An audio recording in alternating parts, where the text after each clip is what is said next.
Okay, so we're just gonna wait for a few minutes or a couple minutes for more people to hop in. They're hopping in now.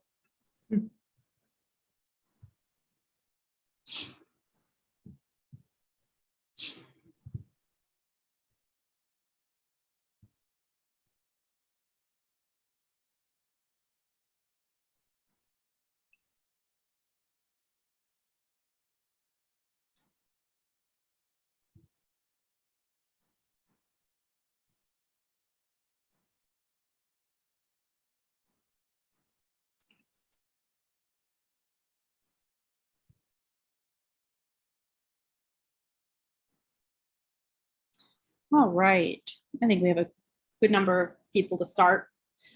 Hi, everyone. Thanks for coming. My name is Elizabeth. I am a bookseller at Belmont Books. For those of you who are unfamiliar with us, we're an independent, locally owned bookstore in Belmont, Massachusetts.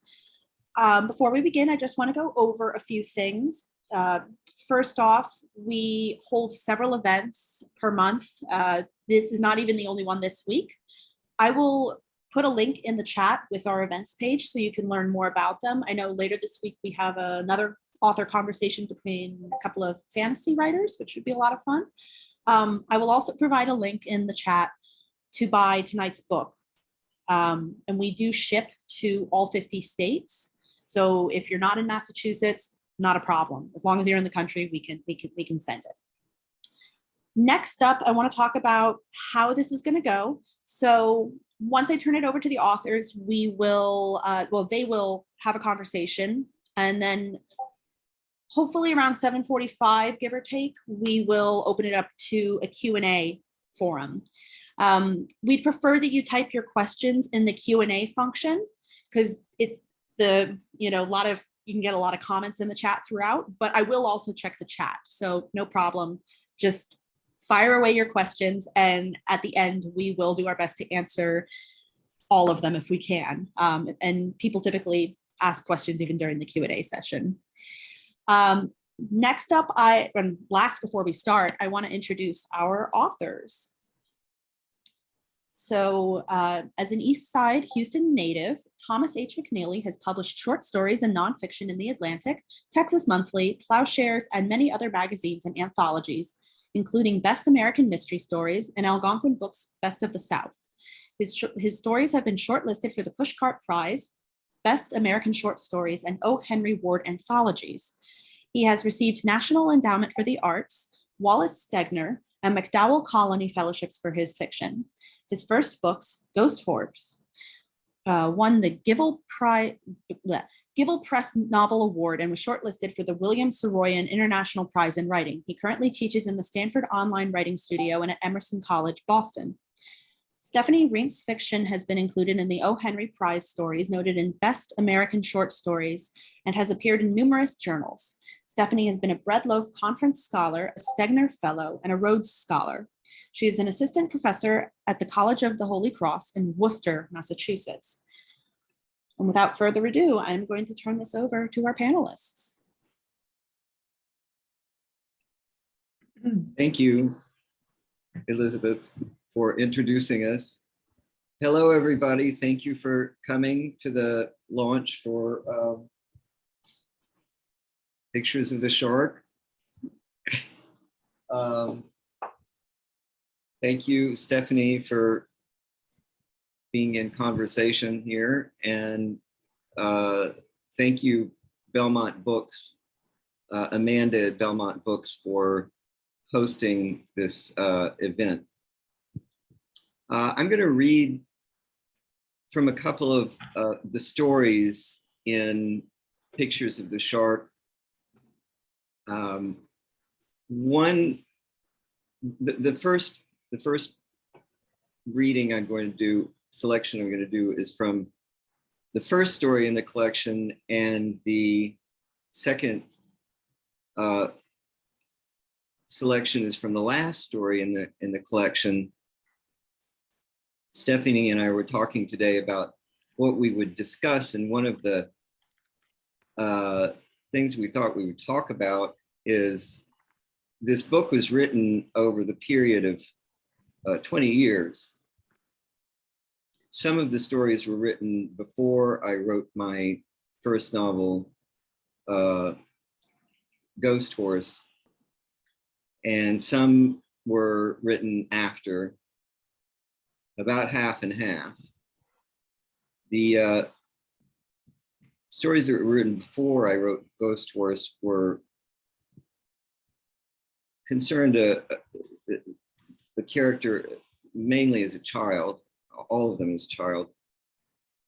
His name's Buddy Turner, and the other stories that I wrote after having written the novel were either from an adult perspective, that same character, or from other perspectives on him, from other characters' points of view. All except one of them were about his adult life. So this story, the part that I'm going to read is from Snow, Houston, 1974. For those of you who are Houstonians, you might remember there were these two kind of unusual snowstorms in 1974 and 1975. And I used this event as a backdrop for this story. And I'm just going to read quite briefly from both of these stories, and then talk with Stephanie. And again, thank you all for coming out. I know there are many other things that you could be doing. I appreciate you coming here and taking the time, and for your attention. This is from Snow, Houston, 1974. The morning was hushed and bright. On the roof's mismatched shingles, on the stooped pecan trees, even in the steel fence's serried links, lay a thin white dust Buddy had seen before only on TV. He pulled his covers over his head and tried to decide if he should tell his father that the snow was there. Perhaps the snow would keep his father home. He slipped out of bed, shivering when his feet touched the floor. The walls of his room were yellow and bare, its thin carpet the color of chewed gum. Until his father became a doctor, his mother said, they would have to be careful with what they bought at the grocery store and how much heat they used at night. Some nights, Buddy sat up in bed, worried that he himself did not have a job. At his parents' door, he stopped. His father had told him to knock, but he pushed it open, full of his surprise. Except for some bookcases and his mother's picture of Robert Kennedy, the room was as dim and bare as his own. Blinds were drawn over the windows. 2 white lumps huddled on the bed. It's snowing, Buddy said. His father groaned, a sound that could be either serious or joking. Now it seemed serious. Before Buddy could retreat, his father bolted up, hair on end, as if he'd been shocked. Why can't you knock on the goddamn door, he said. His mother peeked over the edge of the covers. It's snowing, Buddy said. It is not snowing, his father said. It has never snowed in Houston, Texas. His mother touched his father's arm. What you saw was not snow. His father's voice was slow and calm. It seemed less angry than before. You wouldn't know snow if you saw it. Buddy jumped onto the bed and shouted, it's snow, it's snow, it's snow. Beneath him, his mother clutched the blanket to her chest. His father was yelling at him to get off the bed. Honey, his mother said, Buddy, why don't you go back to sleep? On wobbly legs, he scrambled to the door and pulled it shut. I'm sorry, honey, his mother said. That's okay, his father said. I needed to get to the lab. What if he's right? Shouldn't we look? You can look, his father said. It doesn't matter to me. Buddy started toward his room, then paused. He went to the kitchen. Careful not to upset the plants his mother had brought in, he carried a chair to the sink and stood on it. On a windowsill above the sink were seashells and bits of colored glass his mother looked at while she did the dishes. Outside, snow covered the ground more thickly. A car drove by, leaving a trail of faint stripes. Past the sloping telephone lines, low clouds swallowed the tall buildings downtown. In the window screen, snowflakes lodged, then quickly faded. Buddy gripped the snow windowsill and leaned across the sink, trying to glimpse them before they vanished. Buddy? His mother stood next to him. The darkness of the room made the lines on her face deep and sharp, but her pale green eyes reflected the soft window light. You're right, she said. It's snow.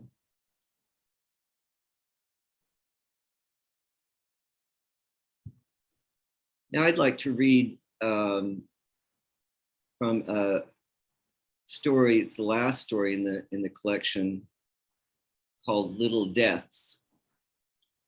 And we find Buddy in a quite different place in his life.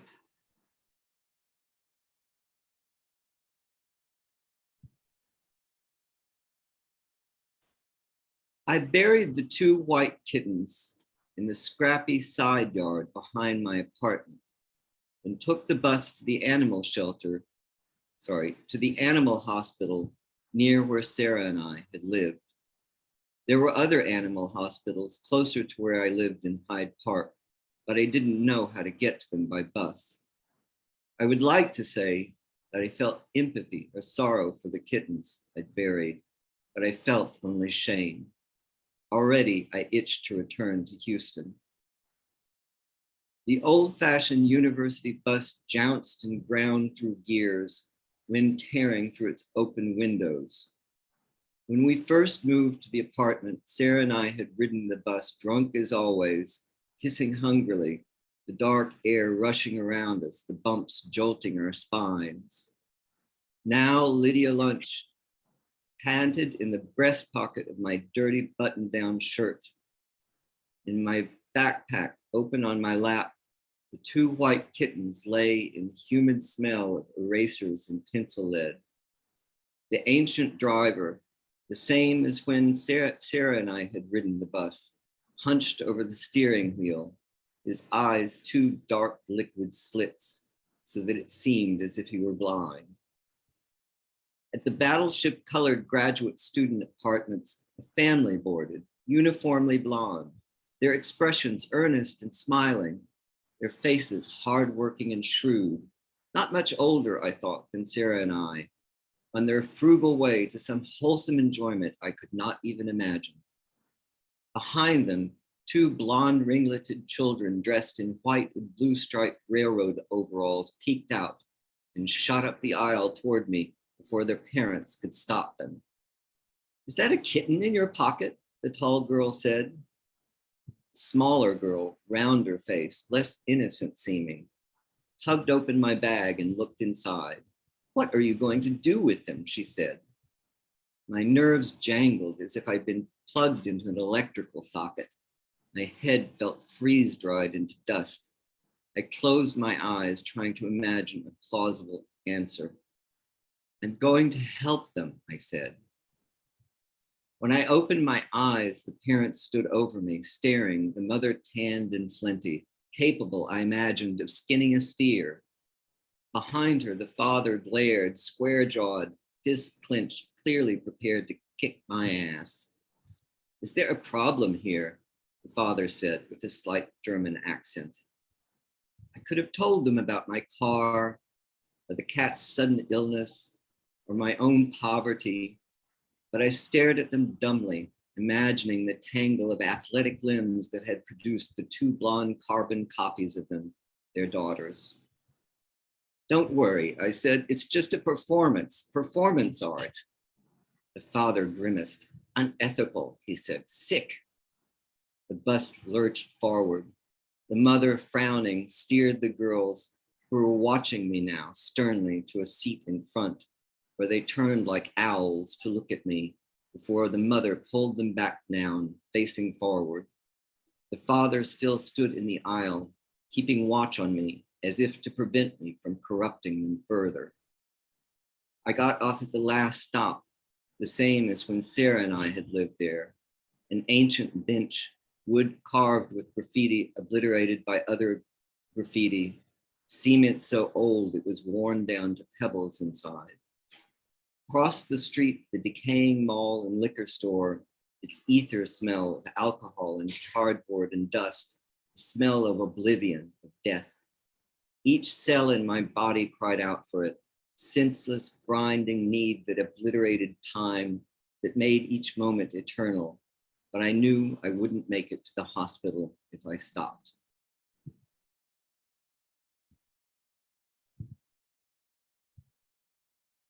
That's my reading. So we're going to talk now.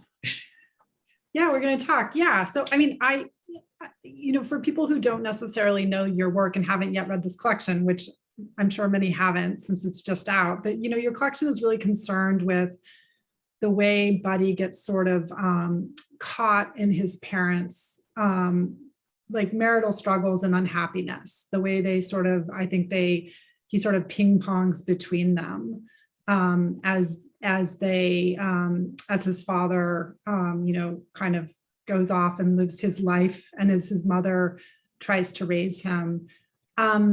You talked about the fact that you wrote these stories over 20 years. It's interesting that, you wrote those sort of early Buddy stories, then you wrote a novel, and then you returned to this Buddy character at a very different time in his life. I wondered if you could talk a little bit about what drew you to this material, and what were you trying to figure out by writing this collection, concerned with this boy as he grows up. Well, thank you for the question. If the material sort of chose me, I didn't choose the material for the most part. I think in the early stories, I was trying to figure out my relationship with my father. And in the novel, I was also trying to figure that out. In the later stories, it became more how that relationship affected my relationship with other people. But what I found, one of the most interesting things about putting these stories together in the collection was that I found that really the central relationship in the whole collection is not the relationship of this Buddy Turner character with the father.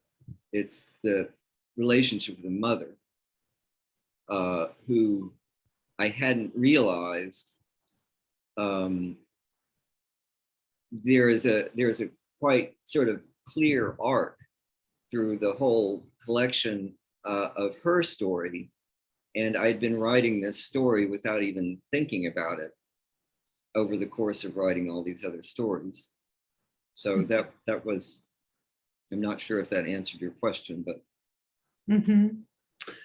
Did your mom have a chance to read any of these stories? She did. She wasn't particularly happy with them, but some of them, yes, some of them I wrote after she died, which was in the end of 2016, and I wrote a story that was from her point of view, or a character like her point of view. And I don't think I could have done that when she was alive. Mm-hmm. Mhm.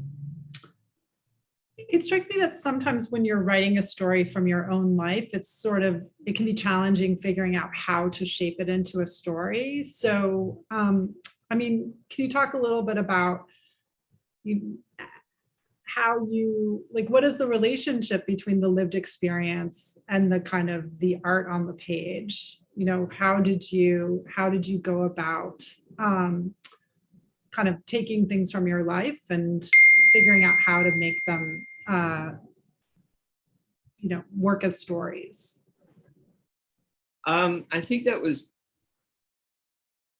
easier in a way with the earlier stories like Snow, Houston, 1974, which is a snowstorm. It's based on a snowstorm that happened in, as I said, in 1974. There's another story that is centered around a performance by Elvis Presley that I saw in 1975, I think.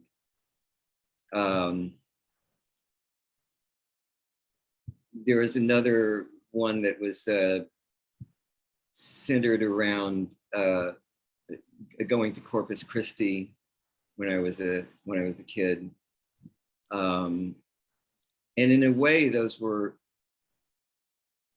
I had different problems writing those. They were centered around these images or moments that were taken very much from life. And the other stories that when I was older, there is that story that's from the mother's perspective, No One's Trash, which is set during, I like weather, set during a hurricane in the early 80s, was pretty much what from life. And that concerns Buddy, but it's much more to do with the mother character and these two girls who are neighbors and what their life is. And that I had more freedom in imagining that. The later stories were sort of more difficult to deal with because there were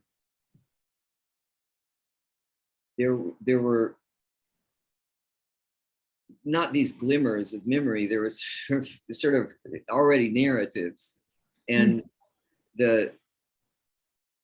as you know, the thing about real life is it doesn't really make good stories or convincing fiction. So it was more difficult in that sense of having to forget what I knew about the stories. They would become convincing fiction. I noticed that many of the kind of early Buddy stories are from the third person perspective, and the later Buddy stories are the first person. Was that a deliberate choice? I mean, I don't know that that's true of all of them, but certainly Ariel and Little Deaths are both in the first person, and those are both from later moments in Buddy's life. Is it easier to inhabit a kind of like older Buddy voice than the young Buddy voice? That's a really good question that I don't know really the answer to. Off the top of my head, I mean, that was what I imbibed as a young reader was Flannery O'Connor. So that was sort of the model to me of how you should write a short story, was in the third person. And I think for a while that's just how I did. But there was, I think that the older characters have more autonomy. And so they're telling their story as an Ariel, which is the story, as you know, about this Buddy or Turner it's for sort of his first love affair. And his voice was essential to it because it's so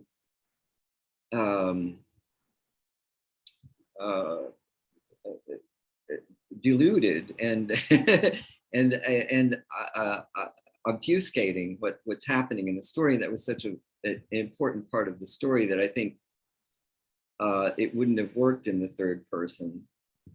It's interesting, there was a third person originally. Little Deaths was in third person. I think it worked okay that way, but it, in the version that is published in the collection, which is different from the version that was printed in Epoch magazine, it's in first person, and that was an editorial decision on the part of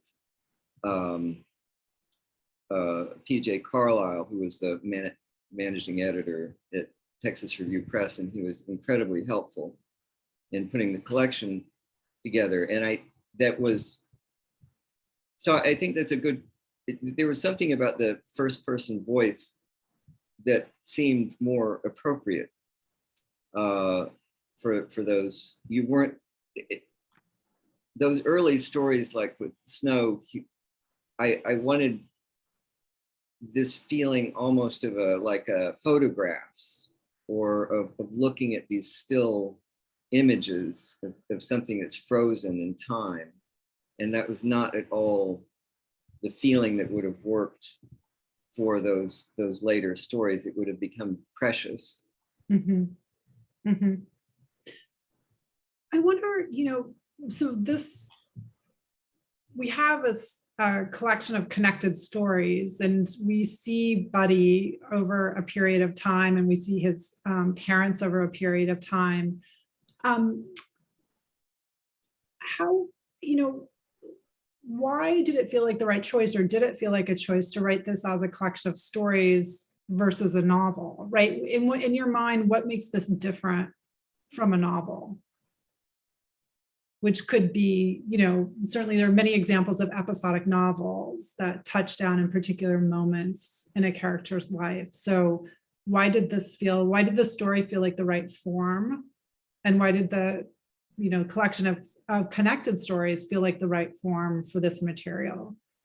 Well, again, I mean, to be honest, I accumulated stories that were, there are several stories that I wrote during this period that aren't in the collection, but I accumulated stories that were related.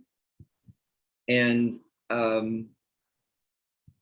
it sort of turned out to be surprising the way everything fit together, especially when they were put in the order that they're put in the collection. It was surprising.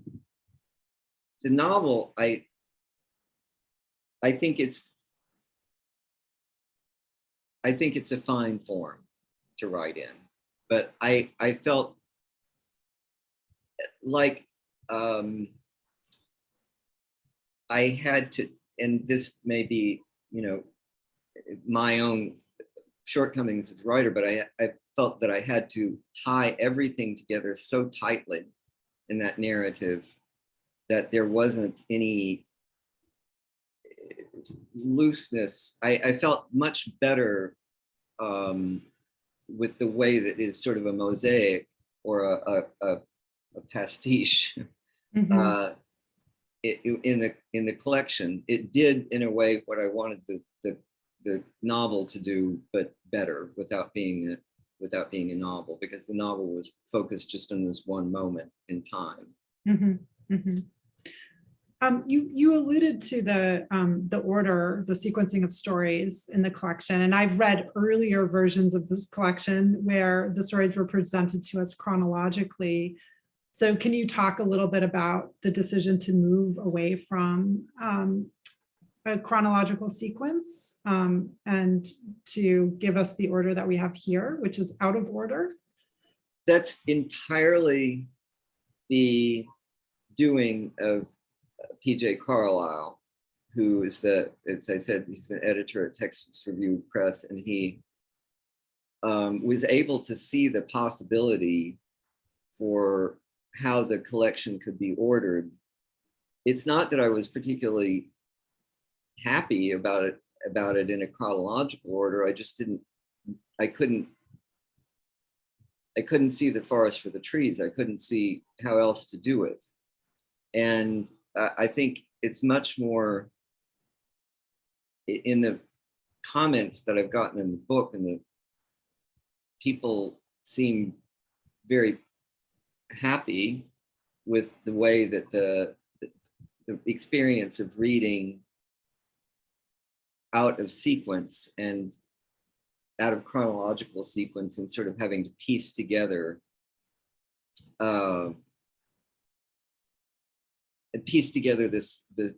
story's relationship with one another.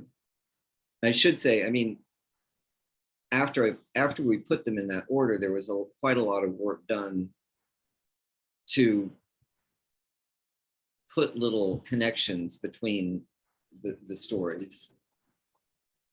Well, I mean, I think one interesting thing, for example, is that we moved from Snow Houston, 1974, where it's clear that that Buddy's father is cheating on his mother, and that he's not a very honest person. And then we moved to Ariel, and in a way, we see that Buddy has become his father. You know, not exactly, but he's quite similar to his father. He has trouble telling the truth. He doesn't seem like he's the best in relationships.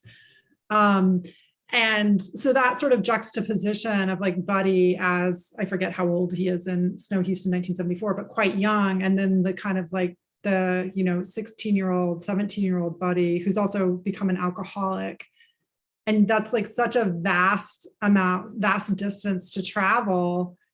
And then kind of, I think, raises the question, like, how does Buddy get there? Right. And so that's, I mean, I think it's interesting. It sort of prompts us to ask the question that we might not ask until the end of the collection if it were in chronological order. And so there's this kind of like, okay, now we're going to see what happens, how Buddy gets to this moment, how he becomes the person. And, by the end, he's even sort of more despairing.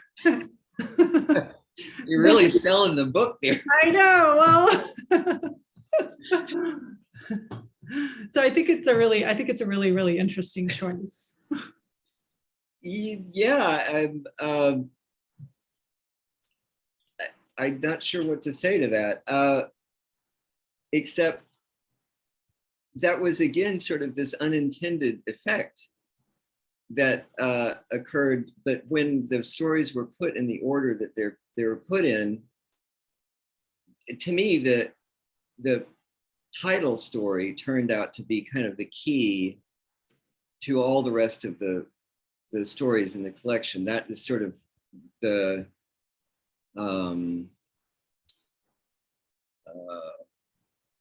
key, if you will, to why you asked the question of why does he turn into his father? Well, that is kind of the answer to me to that question. And he doesn't sort of so much turn into his father as he becomes sort of haunted by him. Mm-hmm. I wonder if you would like read a little bit of Pictures of the Shark, since that is such a key to understanding this collection. It's the title story, and we could just sort of like, that might take us to the Q&A. Okay. I think it'd be really nice for people to hear a little bit more of your work. Okay, sure. This is from the story Pictures of the Shark. And maybe set it up for us a little bit. If you're going to be reading further along, let us know what's happening. Right. So the father is taken Buddy on this trip to Universal Studios to visit the mechanical shark in Jaws, from Jaws, as sort of a bribe, or a hush bribe, to keep his girlfriend's secret from his mother. And of course, this part of what this involves is Buddy calling his mother to say everything's fine. It's like, those hostage videos. And this is the first of these calls where it sort of becomes clear to both Buddy and the father's girlfriend what the father actually expects from these calls. Mary Winifred, who's the name of the girlfriend, retreated to the bathroom, mouth a tight line. His father rolled his eyes, as he did sometimes when Buddy's mother got upset. When they left Houston, he had promised his mother that Buddy would call every night. His father sat on a bed and waved Buddy over to the one across from him. He picked up the receiver and cupped his hand over its mouthpiece. "Your mother's a wonderful woman," he said. Buddy nodded. "Yes, sir. We don't want to do anything to hurt her, do we?" "No, sir." "You're a smart kid," his father said. "You understand a lot more than I did when I was your age. You know a lot about movies." Blushing, Buddy stared down at his hands, which were clenched and dirty. "Look at me," his father said, lowering his voice. "I'm real proud of you. I wanted to take you on this trip so we can get to know each other better and so you can get to know Mary Winifred. But you understand it would hurt your mother real badly if she knew Mary was here, don't you? I don't need to explain that to you, do I?" "No, sir." His father smiled as if he were in pain. "Good," he said. "Yes, sir," Buddy said. "You don't have to call me that here," his father said. "Call me Dad."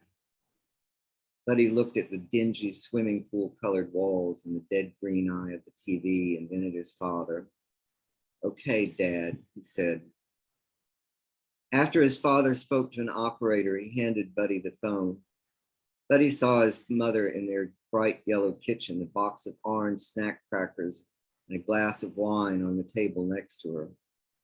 Though he was 10 years old, sometimes he still sat on her lap, burying his face in her white uniform, breathing the smell of the laboratory where she worked.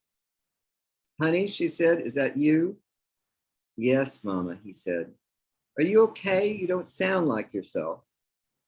Buddy felt dizzy and sick, as if he were on top of a tall building, itching to jump. "Yes, Mama," he said, "I'm fine." His father took the phone and said Buddy needed to go to the bathroom. "Yes," he said, "Buddy was fine." He looked at Buddy and Buddy looked away. "What do you mean?" his father asked. "Of course he sounds fine." Buddy took off his shoes and got under the covers. It seemed wrong to take off his clothes. He shut his eyes. His father's voice, so weary and adult that Buddy could almost believe what it said was true, told his mother a version of their day in which only he and Buddy appeared. Tomorrow, he said, they'd try to make it to his parents' cabin in Colorado. Yes, he said, he would be careful. Now they needed to get some sleep. Then there was silence, in which Buddy knew his mother told his father that she loved him. His father gently replaced the phone in its cradle. Springs creaked as his father rose from the bed, and gunshots and the trample of hooves filtered from the TV. Buddy kept his eyes closed. The bathroom door creaked open. "Does she want you to call her every night?" Mary Winifred asked. His father said he didn't know. "I don't call that helping," he said to Buddy. "If you were in the army, they'd march your ass in the heat till you dropped." Buddy lay perfectly still. "What's wrong, darling?" Mary Winifred said. His father weight settled next to Buddy, and his rough, clean-smelling fingers tapped Buddy's nose. "What are you doing playing possum?" he said, his voice quivering with anger. "Don't you know you can't lie to me?" "Jimmy," Mary Winifred said, "what do you mean? Let him sleep."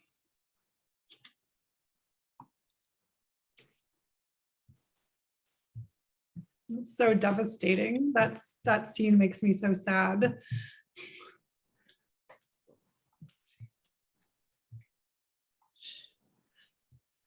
Did you, I mean, a final question for me.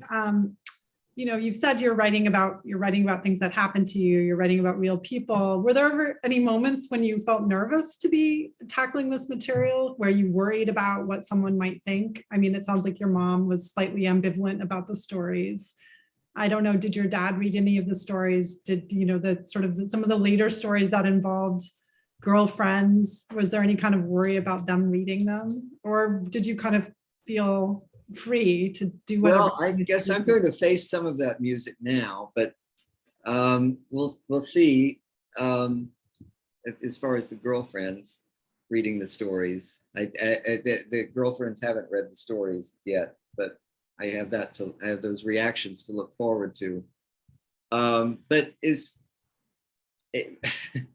my father gave a copy of Snow Houston 1974 to one of his colleagues without having first read it himself, which was kind of an embarrassing moment for him.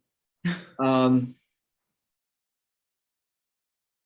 don't know. I mean, that's a complicated question. I think, to me, the stories they're based in things that have happened, and there are moments that are from life in them, but where they are is they're so altered from what actually happened that I hope that people don't feel offended or hurt. It's certainly not my intent. I think I worried about that more when I was younger. I mean, as I've gotten older, I've worried less and less what other people think in general. Mm-hmm. Well, it looks like we can move to the Q&A, and can I just read some of the questions? Yes. Or does Hold is on. that okay? Ah, Do you want to? Hi. I will read off the questions. Okay. So the first question comes from Stacy. She asks, Tom, hearing you read your story aloud reminds me of hearing you read Truman Capote's Christmas Memory aloud so many years ago, also with the narrator named Buddy. Is this Buddy a nod to Capote? And are you planning to do a recording of the entire book? I would love to do a recording of the entire book. And I didn't see, this is one of those unconscious things that happen, Stace. I don't know. I mean, I didn't even think about that. I didn't even think about Buddy, about using that name. It just sort of, I just grabbed it off the shelf, as it were. And I'd read that story, I don't know how many times when I was a kid. I thought it was so great, it is a great story. But I hadn't had that in my mind at all. But I guess it was there. Thank you for the question. Okay. And then Robert and Laura ask, or they say, hi, friend, what was the background atmosphere of Houston at the time that sets the scene for all these memories? I'm not sure our folks from other parts of the country can imagine the strange melange we grew up with. I wanted very much, I still want someday, I've been trying to figure out how to put this into a story. To me, the atmosphere of Houston, I mean, the neighborhood I grew up in, my earliest memories are somebody trying to chop down the front door with an axe, the garage across the street blowing up because there was a meth lab. It was kind of a rough neighborhood, but what crystallizes to me the atmosphere of Houston at that time was the Candyman murders, which at the time was the largest serial killing spree in United States history. Dean Corll, who ran a candy factory in the Heights, and it abducted and murdered many people. Don't know how many young men he murdered. But that was the things about that case that were, and I knew people who had been abducted. The police knew what was going on, or they knew that all these children were being abducted from the Heights. The Heights at the time was a working class neighborhood in Houston. And they simply assumed, or they simply rationalized that these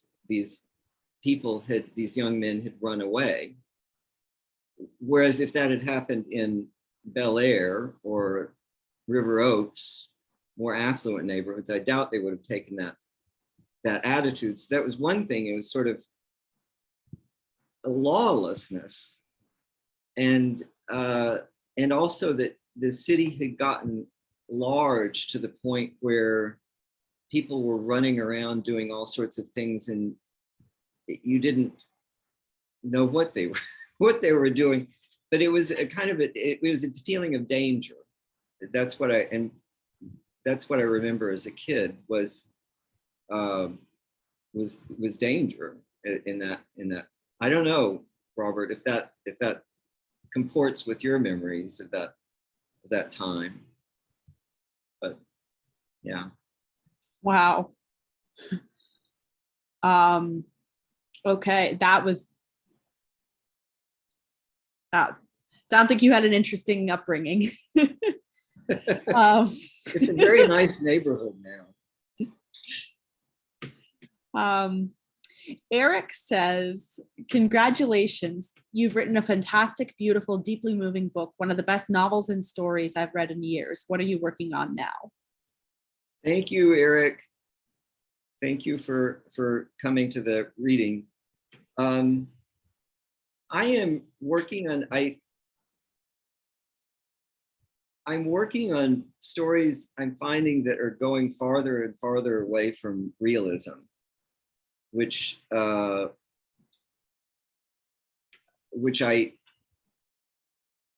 surprises me. But Eric and my friend Adam Johnson said that this current moment is so strange that realism really can't contain the strangeness of it. And I think that's one thing. I'm working on stories that are about another kind of experience of living in Houston, which is that landmarks are constantly disappearing because there are no zoning laws at all in Houston, Texas. So things get torn down, obliterated, and it has it's sort of a strange effect. And Hurricane Ike, which is what I'm writing about right now, had an effect, I think, on a lot of people in Houston, where it was not only a kind of a wake-up call that climate change was real. It's catastrophic. I don't know whether people who are listening know, is catastrophic storm that wiped out this Bolivar Peninsula. I mean, everything on Bolivar Peninsula. And the houses there were vacation homes that had been built by people who'd worked generally for the oil companies at a very, working class people. It was a place where people could afford to have a second home. It was called the Redneck Riviera, and it was completely destroyed. And the only people who can afford to build there now are people who can afford to build without insurance, because it's uninsurable. So that was a wiping away of a whole kind of layer of culture and memory. And I'm interested in what effect that has on people, to have things disappearing. And so that's what I'm interested in, and that's what I'm working on now. Robin and Keith said, please write about the Candyman. Hi. And then Kat said, I second the Candyman comment. Hi, Tom. Wonderful reading. Can't wait to read the entire collection. I would like to third the Candyman suggestion. I think it's a great writing topic. It sounds like it's such a good idea, but I'm telling you, I don't know. I haven't found an end. It's, for one thing, there are like 4 books written about it. Anyway. Well, if you don't write the book, I'm sure everybody's going to be looking for books about it.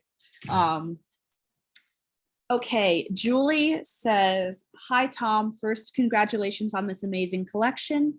The emotional tension in the stories is incredible. Can you please speak a little bit about how you manage to sustain it and keep it fresh for yourself and the reader, especially when writing the stories over a long period of time? Thank you, Julie. I hope everything in California is working out.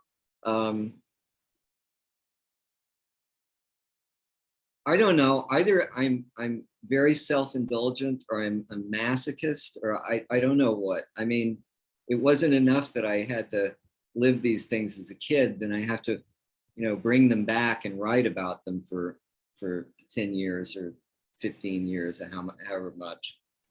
I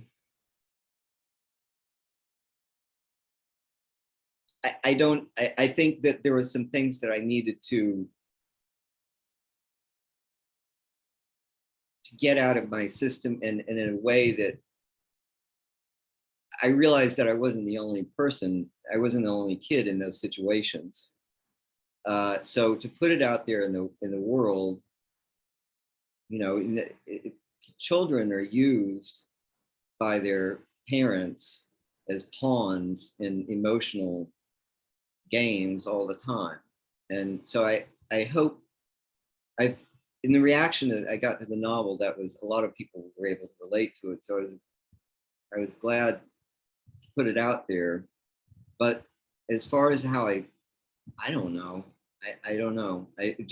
But I have to say now, I have no desire to write about any of that anymore, I have to say. Okay. Nora says, fantastic reading, and I second the call for an audiobook. Would you kindly sign a copy of a book purchased through Belmont Books? Advise how to purchase. Absolutely.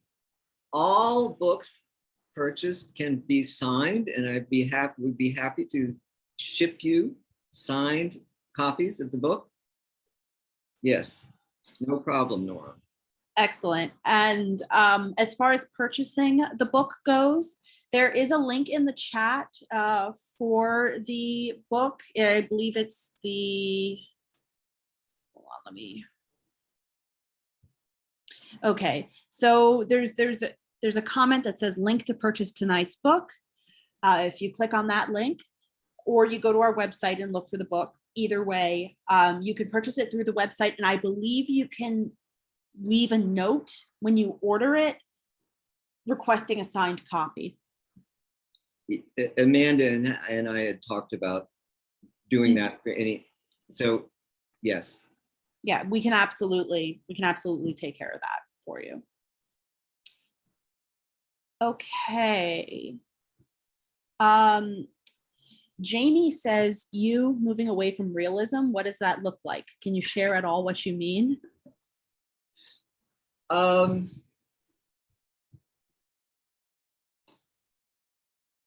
It's shocking, isn't it, Jamie? I mean, as my friend Stephanie Burt said, you're very committed to the realist project. That I couldn't have imagined going away from it, but it looks like finding ways to convey this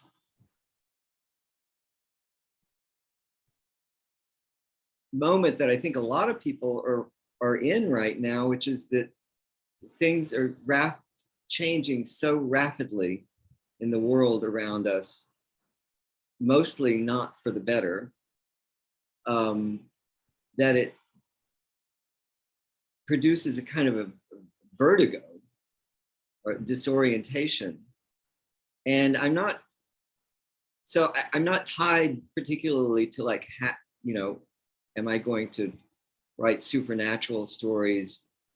I'm trying to kind of find ways within, ghosts or with alternate realities that are able to convey that experience. I'm more interested in content of what I'm trying to convey than the means, which is another way of saying I don't know what the hell I'm doing. Right, and Jamie says they're shocked. Yes, I was a very committed realist. I don't know what's wrong with me. Finally, Jessica says, hi, Tom. I just wanted to say hi, and I'm looking forward to reading this collection. It's been a long time since our Emerson days. Did you start writing any of these stories in grad school? So glad to hear of your book's success. Thank you, Jessica.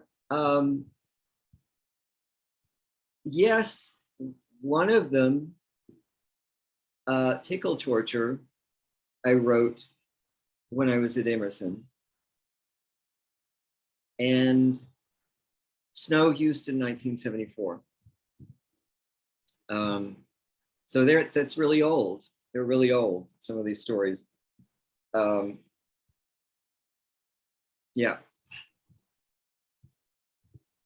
Okay. Well, unless anyone else, oh, did somebody raise a hand? Looks like somebody did raise a hand. Okay. Oh, and they lowered their hand. Okay. Well, if that is it for the questions, you have about 15 more seconds to type a question in. Otherwise, I want to thank the two of you for coming out and doing this event with us. It has been a pleasure. Same here. And thank you all so much for coming to the launch. And I hope if you're in the Houston area or Austin or Dallas, I might see you at some of the live readings. And your signed copies will be wending their way to you. And thank you, Elizabeth and Amanda, for hosting this event. And Stephanie, so much for asking me these great questions. Thank you. Thanks for the great reading.